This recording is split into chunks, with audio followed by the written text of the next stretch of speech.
Hey, le efa niresahako ambony ao moa hoe miezaka tsy mihinana sucre mihitsy zany dikan'izay zany tsy miezaka tsy mihinana zay zavatra misy siramamy rehetrarehetra, de miezaka manena lafarinina koa moa zany satria ny lafarinina koa misy siramamy indraindray. De asehoko anareo any sakafoko androany de ohatran'izao.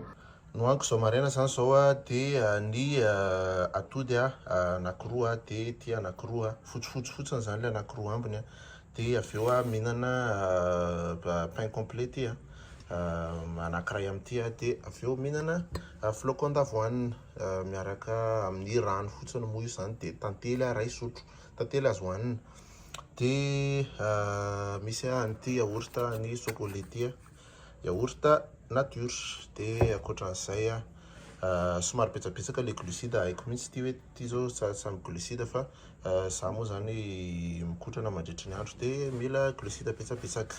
De ankoatran'izay sakafoko amin'ny atoandro ito amin'ny 12 zany mihinana an'ity henakisoa nofon-kenakisoa moa zany sy chou fleur le malaza be am'izao. Rehefa avy mikotrana de mihinana an'ity ndray atody anankiroa sy chou fleur ihany.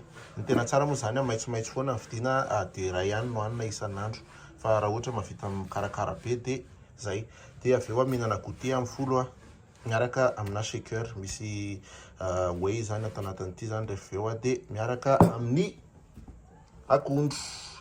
Ito ny akondro efa mividy akondro de ny akondro hoaniko anankiray ihany, anankiroa zany anatin'ny andro anankiray de io izy io de aprimina amizay ny sakafontsika. Ty zany hoaniko zao maraina zao de toy ny aprimina.